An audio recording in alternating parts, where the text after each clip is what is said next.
tanto gorridun soinekoa. Nire armairuan pinpilin pausa bat dago, esan du Izarrek. Oso pinpilin pausa handia da.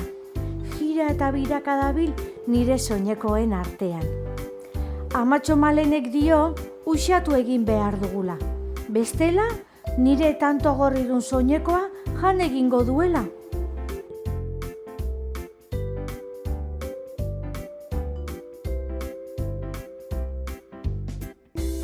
Arratsaldean, Izar eskolatik atera denean korrika bere gelara joan da. Pinpilin pausa oraindik armairutik zebilen ikustera. Armairuko bi ateak aldi berean ireki ditu ezustekoan harrapatzeko. Ja! Harrapatu zaitut! Haize fin batek bere aurpegia laztandu du.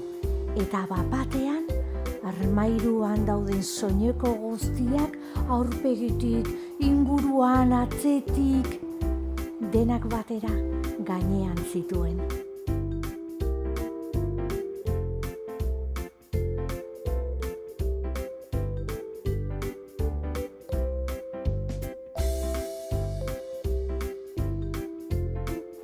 Baina Izarrek ez du pinpilin pausa ikusi. Ziurrenik poltsikuren batean ezkutatu da. Edo soineko urdinaren parpaiaren atzean. Agian alkandora kuadrunaren maukan. Baina Izarrek uste du pinpilin pausari bere soinekoaren tanto gorrien atzean ezkutatzea gustatzen zaiola.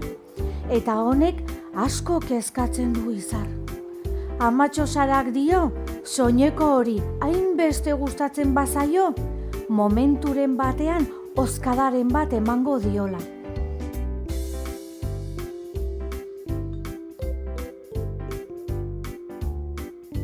Baina Izarrek ulertzen ez duena da, zergatik gustatzen zaio hainbeste pinpilin pausari bere tanto gorridun soinekoaren oihala.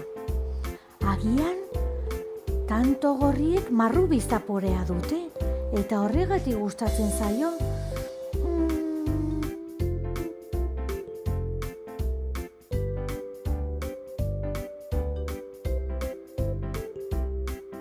Bere tanto gorridun soinekoa non ezkutatu pentsatzen hasi da. Hor ez, hemen ere ez, agian hor ez. Ohe azpian gordetzen badut, ez, hautsez beteko da. Jostailuen kutxan gordetzen badut, simurtu egingo da. Eskolarako motxilan, ez, eskolan ahaztuko nuen. Eta margolen kutxan, ez han, zirriborroz beteko zen, eta etzen nire tantodun soinekoa izango. Oberena bere lekuan ustea izango da, eta pinpilin pausa armairutik ateratzea. Bihar nire amekin batera, pinpilin pausa nire tanto gorridun soinekotik aterako dugu. Amatxo Malenek sare bat erosi du.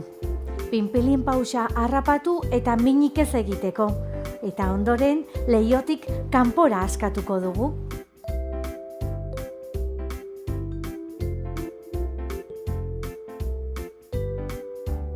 Gaur Izar jeiki denean, tanto gorridun soinekoa jantzi du. Amatxo Malen, Amatxo Sara eta hiruek iazko oporraldian erosi zuten soinekoa.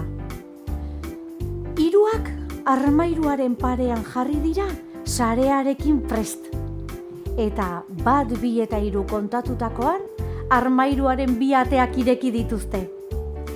Pinpilin pausa bihurritxoa, poz-pozik, egan atera da armairutik, eta leihotik ateratzen ikusi dute. Agur pinpilin pausa, agur!